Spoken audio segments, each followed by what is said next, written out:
In the name of the Father, and of the Son, and of the Holy Spirit. Amen. The grace of our Lord Jesus Christ, and the love of God, and the communion of the Holy Spirit be with you all. And with your spirit. Beloved brothers and sisters, we gather as a community of faith to thank Him for His mercy and goodness.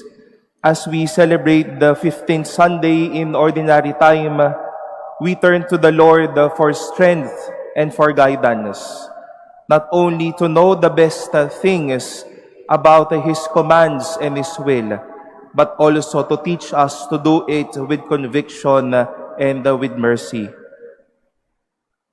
Let us acknowledge our sins and so prepare ourselves to celebrate the sacred mysteries.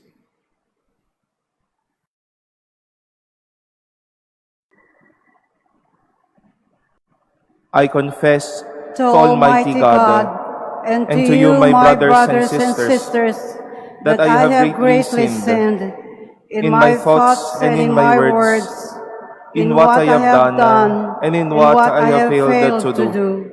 Through my fault, through my most grievous fault. Therefore I ask the Blessed Mary, ever Virgin, all the angels and saints, and you, my brothers and sisters, to pray for me to the Lord our God. May Almighty God have mercy on us, forgive us our sins, and bring us to everlasting life. Amen.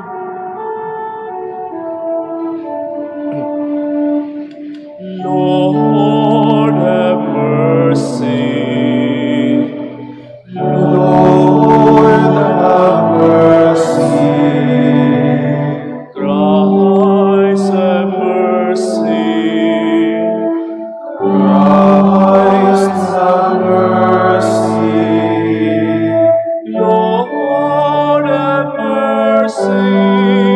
Have mercy on us. Lord, have mercy on us. Glory to God in the highest.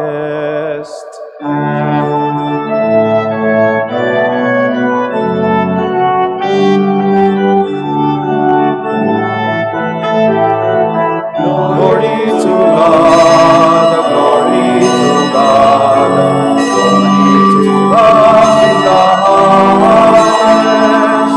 Let on earth peace on earth, peace to people of good will. We praise you, we bless you, we adore you. We glorify you, we give you thanks for your great glory. Lord God, heavenly King, O God, Almighty Father, glory to God, glory to God, glory to God in the highest, and on earth, peace on earth, peace to people of good will. Lord Jesus Christ, only begotten Son, Lord God, Lamb of God, Son of the Father, you take away the sins of the world, have mercy on us. You take away the sins of the world, receive our prayer.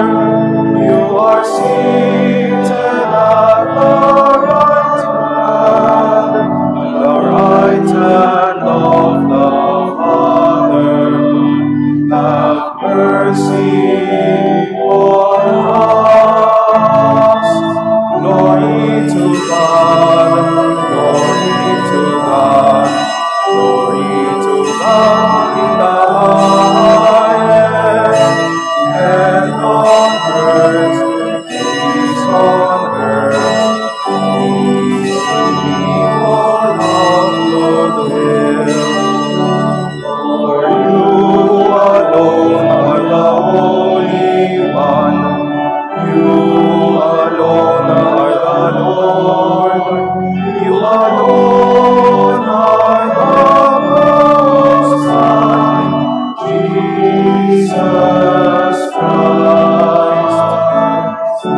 With the Holy Spirit, in the glory of God the Father. Glory to God, glory to God, glory to God in the highest, and on earth, peace on earth, peace to people of good will. Amen.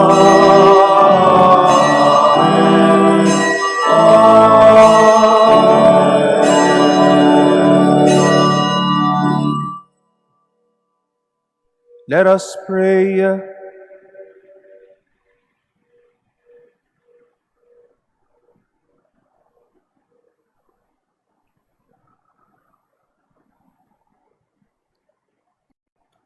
O God, who show the light of your truth to those who go astray, so that they may return unto the right path, give all who for the faith they profess are accounted Christians the grace to reject whatever is contrary to the name of Christ, and to strive after all that does it honor. Through our Lord Jesus Christ, your Son, who lives and reigns with you in the unity of the Holy Spirit, God forever and ever.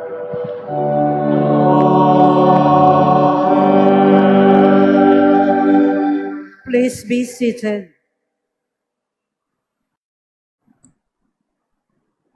A reading from the book of Deuteronomy.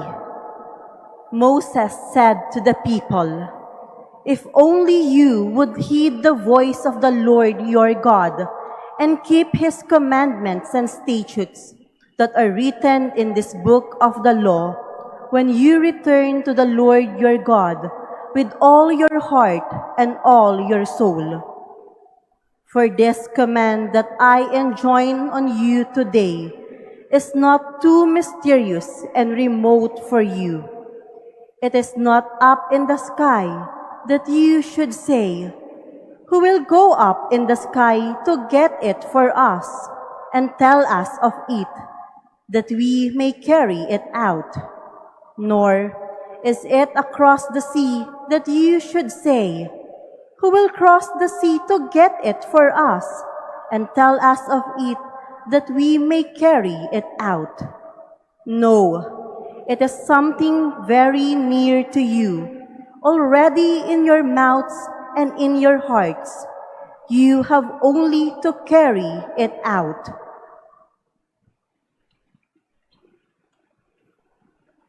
The word of the Lord. Thanks be to God.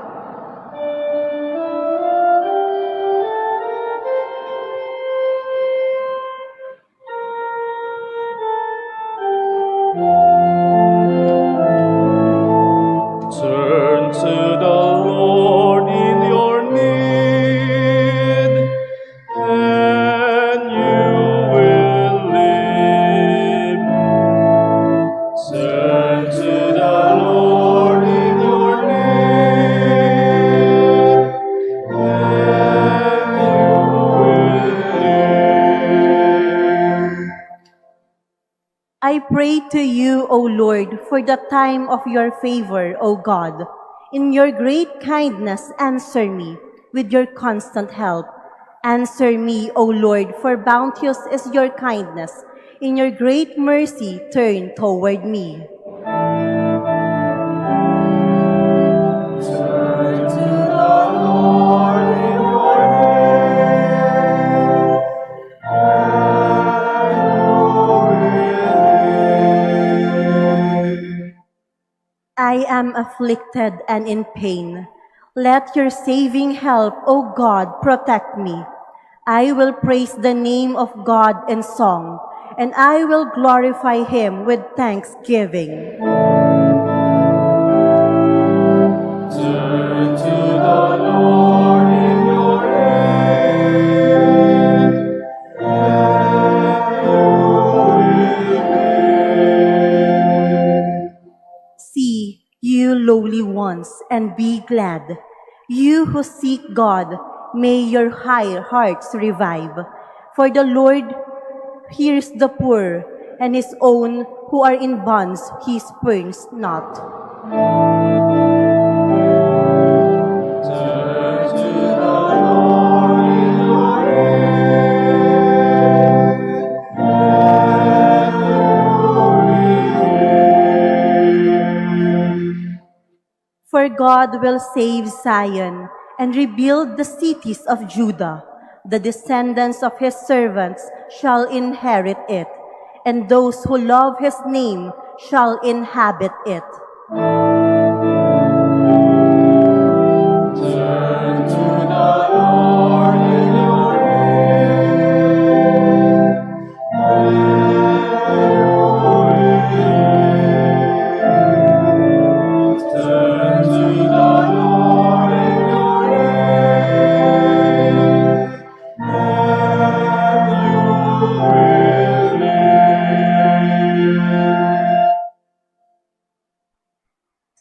A reading from the letter of St. Paul to the Colossians.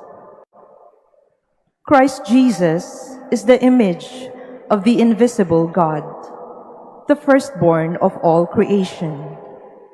For in him were created all things in heaven and on earth, the visible and the invisible, whether thrones or dominions, or principalities or powers. All things were created through him and for him. He is before all things, and in him all things hold together. He is the head of the body, the church. He is the beginning, the firstborn from the dead, that in all things he himself might be preeminent. For in him all the fullness was pleased to dwell, and through him to reconcile all things for him, making peace by the blood of his cross. Through him, whether those on earth or those in heaven. The word of the Lord. Thanks be to God. Please all stand.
The Lord be with you. And with your spirit, A reading from the Holy Gospel according to Luke. glory to you, O Lord.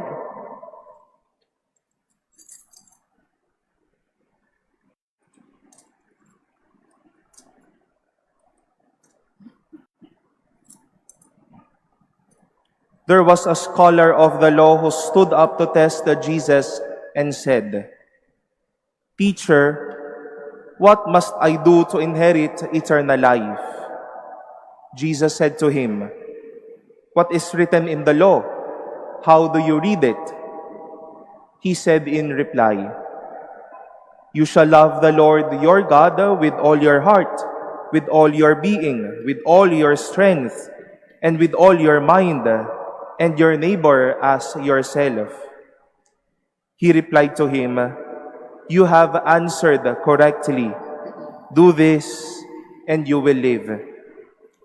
But because he wished to justify himself, he said to Jesus, "And who is my neighbor?" Jesus replied, "A man fell victim to robbers as he went down from Jerusalem to Jericho. They stripped and beat him and went off, leaving him half dead. A priest happened to be going down that road, but when he saw him, he passed by on the opposite side. Likewise, a Levite came to the place, and when he saw him, he passed by on the opposite side. But a Samaritan, a traveler, who came upon him, was moved with compassion at the sight. He approached the victim, poured oil and wine over his wounds, and bandaged him. Then he lifted him up on his own animal, took him to an inn, and cared for him. The next day, he took out 2 silver coins and gave them to the innkeeper with the instruction, "Take care of him. If you spend more than what I have given you, I shall repay you on my way back." Which of these 3, in your opinion, was neighbor to the robber's victim? He answered, "The one who treated him with mercy." Jesus said to him, "Go and do likewise."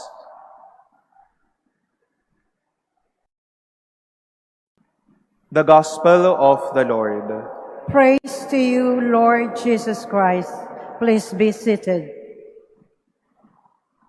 Magandang umaga po sa inyong lahat, mga minamahal kong kapatid.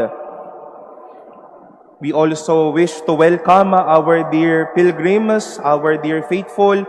Either you are a first-timer here at the Manila Cathedral, and to our Manila Cathedral family, maligayang pagdating po sa Manila Cathedral. and welcome to this Jubilee Church as we continue our journey this Jubilee Year of Hope. We now celebrate today the 15th Sunday in Ordinary Time. And my dear brothers and sisters, we have a lot of things to acknowledge and appreciate about the goodness and the many works of God in time and in history. At isa po ito at ang isang magandang bagay na ginawa ng Diyos at nais niya maging totoo sa atin ay ang kanyang pagiging tao. He was made flesh. Dinadasal natin ito sa Angelus, no? And the Word was made flesh. Dati-dati ito'y isang salita lamang, isang propesiya, isang salitang pag-asa sa mga tao, pero naging totoo. And this is something we wish to acknowledge and reflect on with the readings we have today. That God's Word is not something that is floating around the air, something that is not only read in books, something that you and myself would not only hear, but God's promises, God's law is something that is very true. And more than something true, it is something that we are asked to do. We've heard today how Moses reminded the people that God's Word is not something that is mysterious, not something that is remote, malayo sa atin. But towards the end, He reminded us, it is already in your mouths, already in your hearts, you only have to carry it out. Nasa inyo ng mga bibig, naririnig na natin, nasa puso na natin, kailangan lang natin itong gawin. And today we've heard this beautiful story of the parable of the Good Samaritan. The Samaritans then would not mind showing mercy, but they mind knowing that God's law. They mind feeding their intellects. But here is a good Samaritan, making true what he has learned, making true what love is about, making true what compassion and mercy is about. Towards the end, when Jesus questioned once more this scholar by telling which of these three is neighbor, and he answered the Lord, the one who treated him with mercy. At ano po ang sagot ni Jesus? Go and do likewise. We are given the imperative to do something about it. Hindi lang nasa bibig, hindi lamang nasa tenga, hindi lamang natin nakikita, kundi yung ating nagagawa. At mga minamahal na kapatid, maganda po na tignan natin yung ating sarili sa linggo-linggo, sa araw-araw nating pagbubukas ng salita ng Diyos, sa pakikinig ng salita ng Diyos. Baka ho kasi ang salita ng Diyos naiiwan na lamang ho sa leksyonaryong ito. O kaya ho ang salita ng Diyos naririto lang at umiikot sa buong building ng Manila Cathedral. Narinig po natin ngayon one great act or story of mercy. At sabi natin, ayan, ang ganda ng kwento ng talinhaga ng mabuting Samaritano. Paglabas ng simbahan, mabuting marites din pala kayo. Nakapakinig tayo dito sa loob ng simbahan, I will be a good person. I will love my neighbor as myself. I will love my family with all, I will love the Lord with all my heart, with all my soul. Ngayon habang nagmimisa, nasaan ang isip po ninyo? Nasaan ho ang buong pagkatao natin? Tinuturo ho sa atin that we be kind and merciful. Pag uwi sa bahay, akala mo sino nag-transform? Dahil hindi man lang bigyan ng unawa ang asawa, hindi man lang bigyan ng pasensya ang minamahal sa buhay, we are always meditating God's wonderful promises of hope, God's wonderful promises of compassion. Ang sarap pakinggan, ang sarap sabihin, nagawa ho ba natin? Whenever we celebrate the Eucharist, we are given many moments when we are preached or when we are asked to forgive. We are even praying it. Forgive us our trespasses as we forgive those who trespass against us. At sasabihin natin, Lord, Pexman, mamaya po magpapatawad na ako o tulungan mo ako magpatawad. Mamaya paglabas ng simbahan, number 1, na tagagawa ng dibisyon, chismis sa kaliwa, away sa kanan, gawa ng storya. Hindi lang ho for visual consumption. God's word is not only for visual consumption or something that is always auditory. Because, my dear brothers and sisters, Jesus taught us not only the best things to know, but also the best things to do. Baka po kailangan natin lang bumalik sa mga magagandang pangako at salita ng Diyos sa atin for us to live at least a happy and a blessed life. We might forgot already. We might be forgetting the promises of God's word that we all have and hold every day. Yung mga simpleng problema po natin sa pamayanan, baka pagkalimot na lang din ho natin ito sa salita ng Diyos. Ang gandang pakinggan, huwag kang magnanakaw. Pero, yan, ginagawa ang kabaliktaran. Magbigay ng dangal sa bawat tao. Ano ho ang napapakinggan ho natin ngayon? Nagipit lang pumatay ng tao para makanakaw. We are in that temptation of making God's word float as if it is an ideal. See only God's word as something that we can only see, but not really doing it.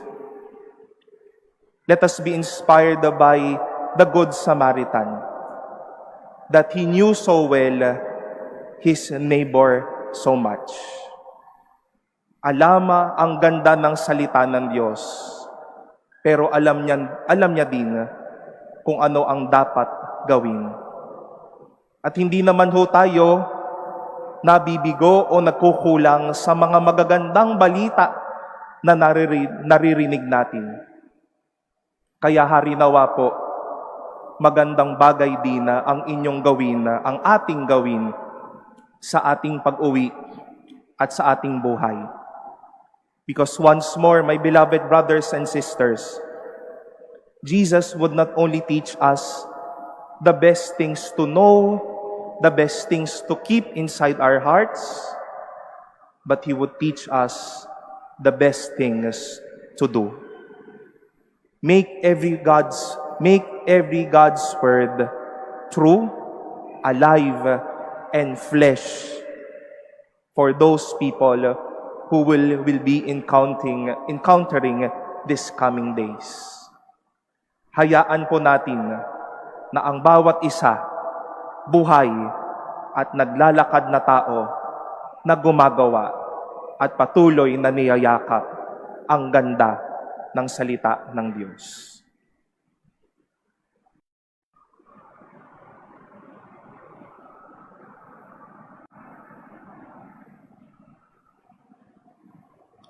Please stand. Let us profess our faith. I believe in one God, the Father Almighty, maker of heaven and earth, of all things visible and invisible. I believe in one Lord Jesus Christ, the only begotten Son of God, born of the Father before all ages, God from God, light from light, true God from true God, begotten, not made, consubstantial with the Father. Through him all things were made. For us men and for our salvation, he came down from heaven, and by the Holy Spirit was incarnate of the Virgin Mary and became a man. For our sake, he was crucified under Pontius Pilate. He suffered death and was buried, and rose again on the third day in accordance with the Scriptures. He ascended into heaven and is seated at the right hand of the Father. He will come again in glory to judge the living and the dead, and his kingdom will have no end. I believe in the Holy Spirit, the Lord, the giver of life, who proceeds from the Father and the Son, who with the Father and the Son is adored and glorified, who has spoken through the prophets. I believe in one holy, Catholic, and Apostolic Church. I confess one baptism for the forgiveness of sins, and I look forward to the resurrection of the dead and the life of the world to come. Amen. Divine compassion is revealed in Christ, the healing Lord who leads us to his Father. Taught by him to love our neighbor, let us pray for all who need a Savior and a friend.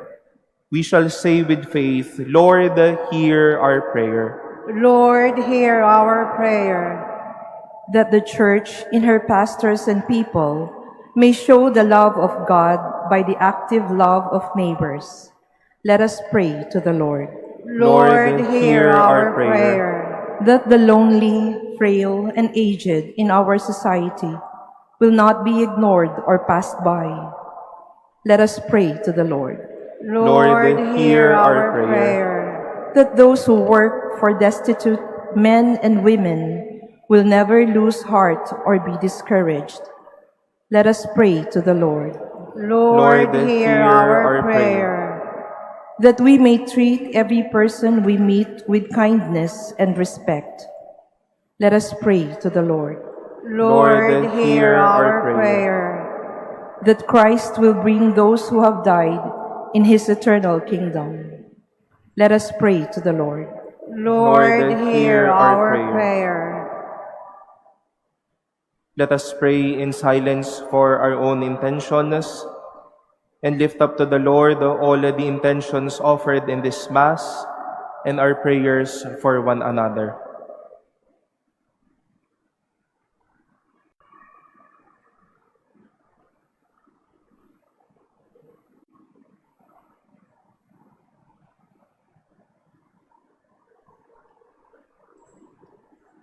Let us pray to the Lord.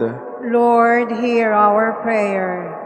God our Father, as we pray for others, we ask you to help us to love and serve our neighbor, and so welcome your beloved Son, who lives and reigns forever and ever. Amen. Please be seated.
stand.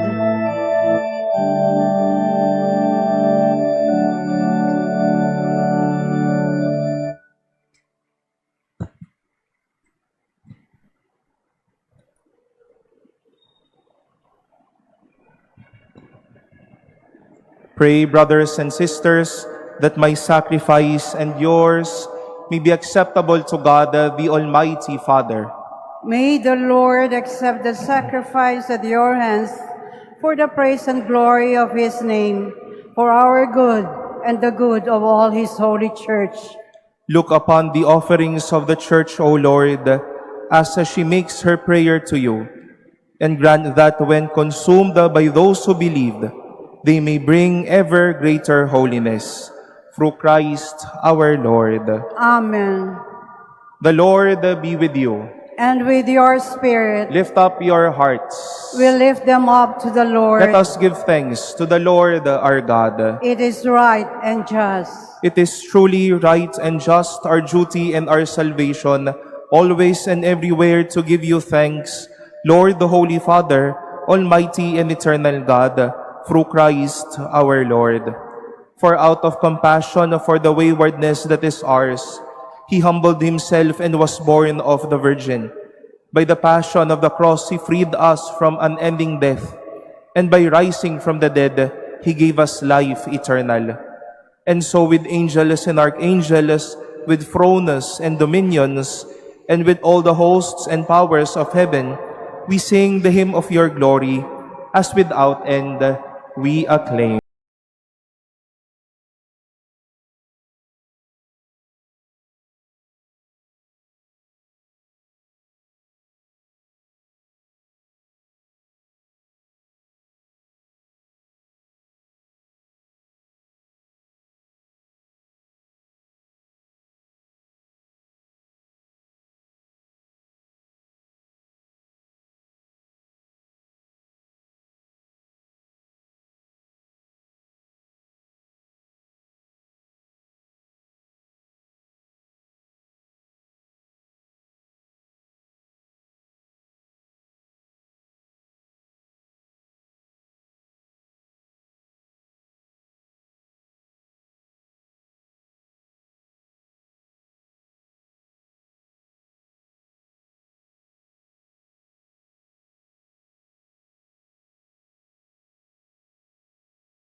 You are indeed holy and to be glorified, O God, who love the human race and who always walk with us on the journey of life.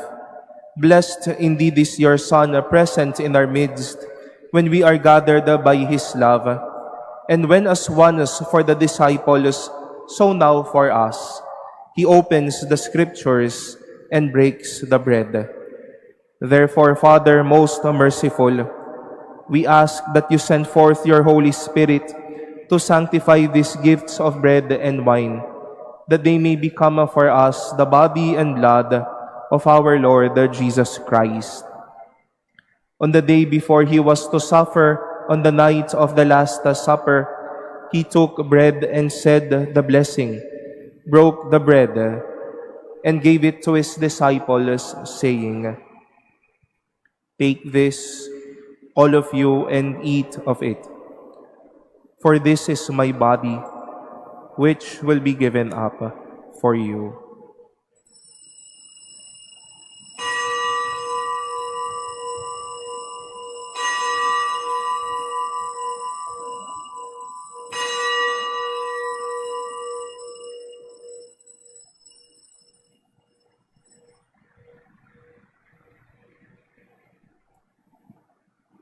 In a similar way, when supper was ended, he took the chalice, gave you thanks, and gave the chalice to his disciples, saying, "Take this, all of you, and drink from it.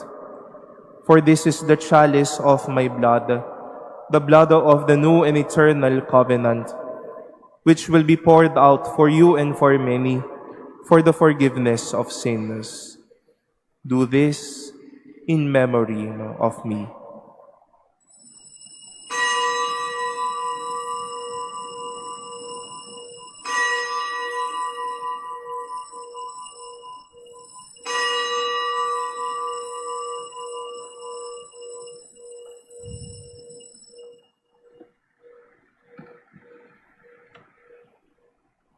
Please stand. The mystery of faith.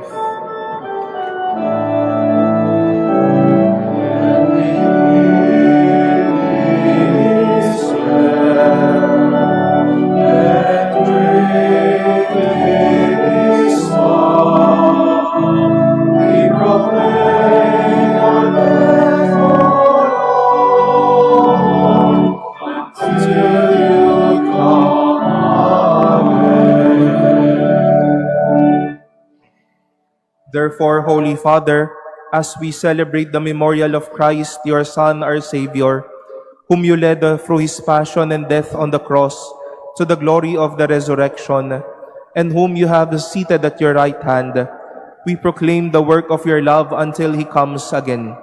And we offer you the bread of life and the chalice of blessing. Look with favor on the oblation of your church, in which we show forth the paschal sacrifice of Christ that has been handed on to us.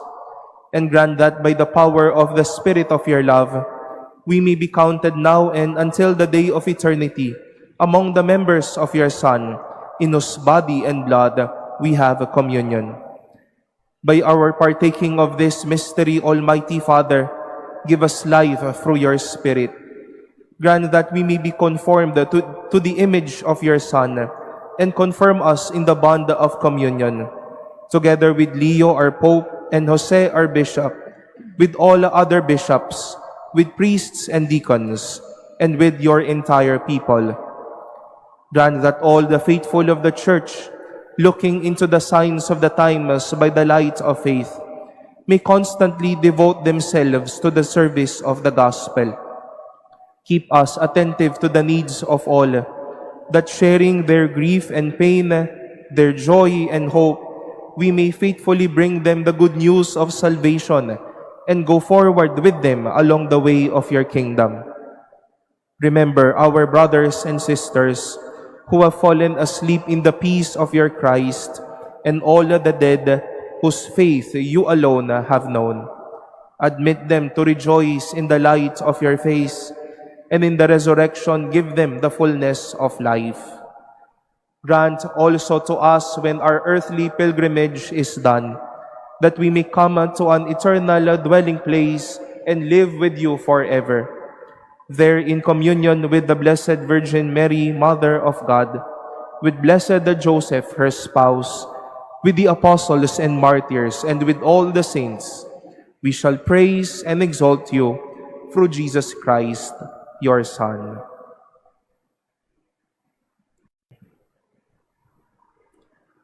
Through him and with him and in him, O God, Almighty Father, in the unity of the Holy Spirit, all glory and honor is yours forever and ever.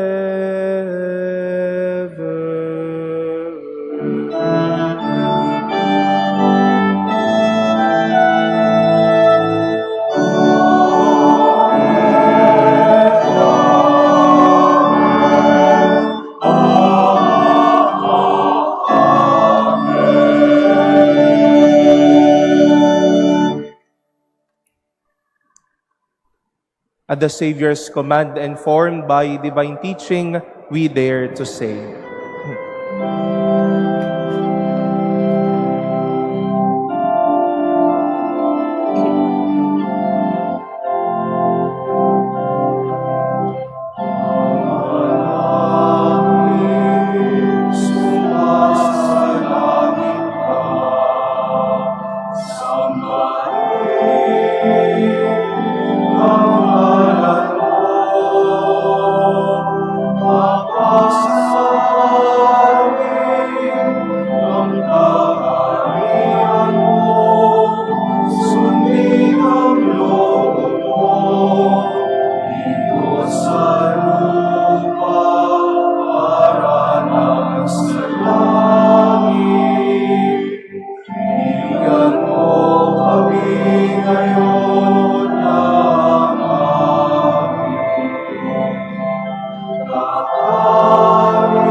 Deliver us, Lord, we pray, from every evil.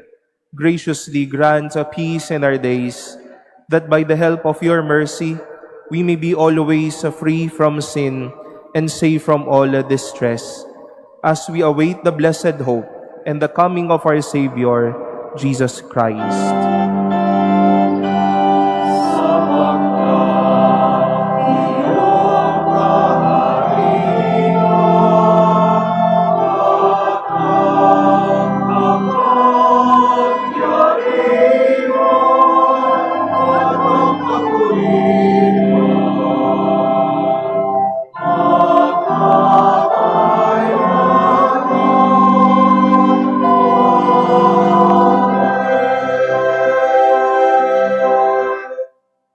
Lord Jesus Christ, who said that to your apostles, "Peace I leave you, my peace I give you," look not on our sins, but on the faith of your church, and graciously grant her peace and unity in accordance with your will, who live and reign forever and ever.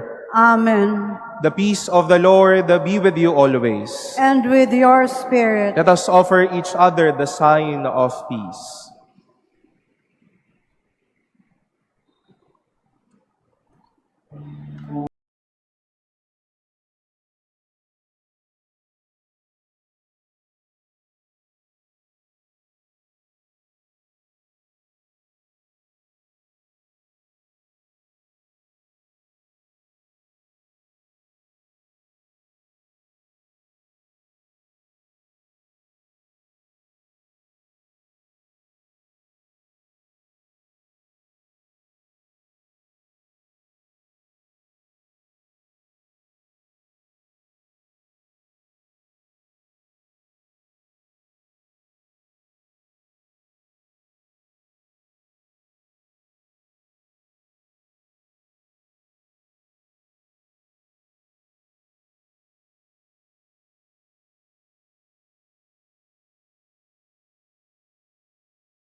Behold the Lamb of God. Behold him who takes away the sins of the world. Blessed are those called to the supper of the Lamb. Lord, I am not worthy that you should enter under my roof, but only say the word, and my soul shall be healed.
Please stand. Let us pray.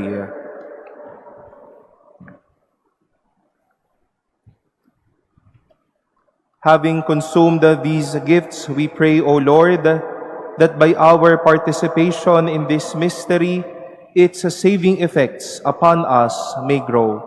Through Christ our Lord. Amen. Before the final blessing, once more we wish to impart our gratitude to all of you, our dear Manila Cathedral faithful, for your presence and for your generosity as we render to God our praise in spirit and in truth. Maligayang pagdating po at maraming salamat po sa inyo pong kabutihan. Purihin po natin ang Panginoon.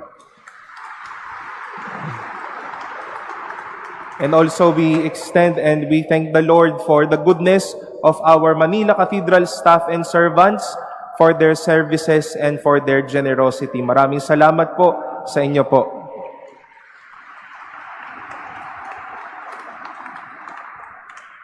Come Wednesday, we will be visited by the pilgrim image of the Our Lady of Mount Carmel, as well as the relic of Saint Therese of Lisieux, as we also celebrate this week the feast of Our Lady of Mount Carmel. And we wish to invite all of you to come and join us as we welcome these images and this relic of the little flower of Saint Therese. And as we also render to you our gratitude, let us continue to pray for our families, for our communities, that we may always grow doing the will of God and God's word in our lives. Maraming salamat po muli sa inyo. The Lord be with you. And with your spirit. Bow down for the blessing.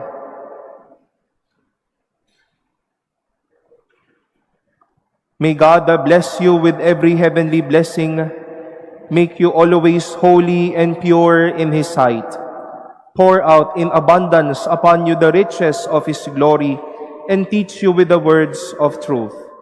May He instruct you in the gospel of salvation, and ever endow you with fraternal charity, through Christ our Lord. Amen. And may the blessing of Almighty God, the Father, and the Son, and the Holy Spirit come down on you and remain with you forever. Amen. Our celebration has been offered. Go in peace to love and serve the Lord. Thanks be to God.